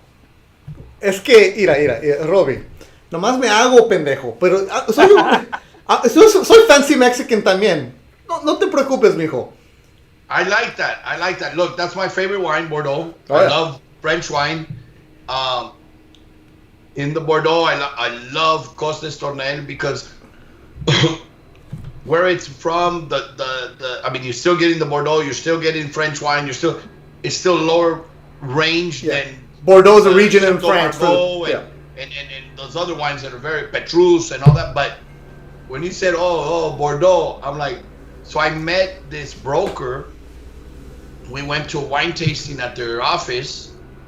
They brought out all these bottles of Costes Tournelle, little charcuterie board, and they sell to restaurants and stores and everything. They're distributors. Mm. And I said, hey, through a friend of mine that's a sommelier that works at a restaurant and all, he invited me. I said, I want to buy some, for me. I don't own a restaurant. For personal. The prices were amazing. She dropped them off yesterday. So I had 19 bottles right there. And I said, before I put them away, let me take a little picture. Oh, yeah. And that's the one that went up today. And it's you know what? When you said, oh, Bordeaux, it's like, absolutely. That's my favorite wine. Bordeaux region of France. It's excellent, by the way. So I'm more of a wine guy, Robbie, than anything else. I like the wine. And you know what?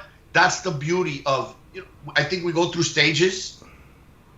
I went through the stage of the tequila. Right now I'm drinking mezcal every once in a while, but I love whiskeys or scotch. We talked about the Louis XIII, but the wine is something that I think is extreme. Extreme, because you'll taste a bottle of wine at maybe your first time and you'll be like, a $20 bottle of wine, oh, this is good, okay. A few years later, your palate gets used to something else, and it's like, oh man, that was horrible. Yeah. And then your palate keeps growing and growing and growing. Yeah. And there's extreme. I was watching, and I recommend to everybody listening, and you guys, when you get a chance, watch on Netflix, Sour Grapes. Crazy story about this young kid, man. Yep. I mean, Solid. Crazy story. How he came in and just took over the market from one day to the next. But it was his palate. And that's all the Asian kid, right? Huh? The Asian kid? Yeah.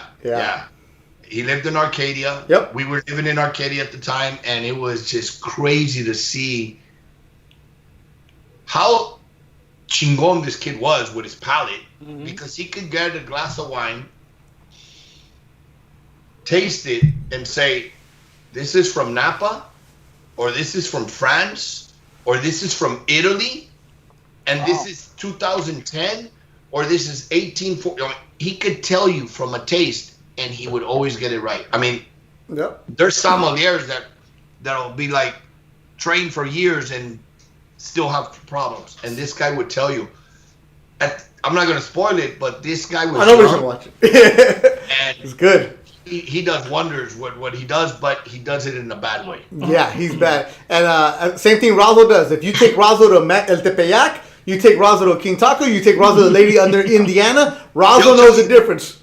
Oh, I have a complaint on the air, and I want everybody to know. All right, hold on. Let me put your isolation shot. Okay. I'm in East LA last week. It was last week or early this week. Maybe it was Monday. I'm in East LA. So I send him a text. It must have been when he's golfing. I didn't know he golfed. So I send him a text. Hey, what's a good taco place in East LA? But real tacos, cabrón. Nunca me contestó. I'm not going to call him or this and that. He's golfing.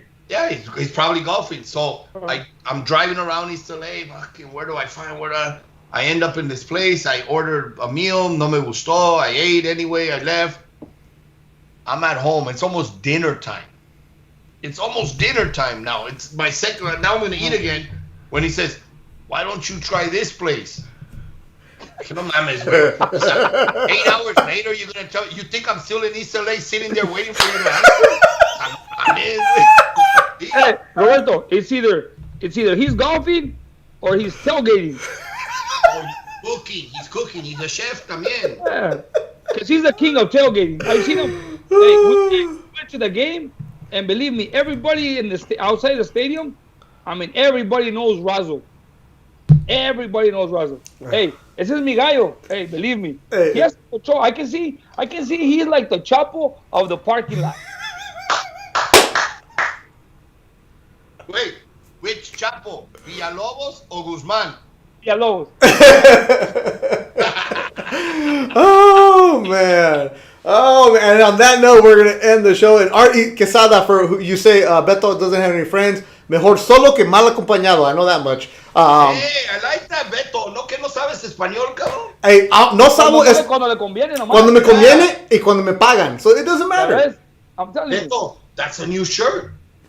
Cuando me conviene. No.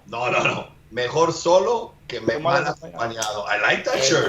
It doesn't matter. Maldita pobreza. Maldita pobreza. We got all kinds of shirts. ThursDIAZ. We got everything. So thanks to everybody who watched Saturday night on Fox. You can watch Joel Diaz, Thomas Dulorme.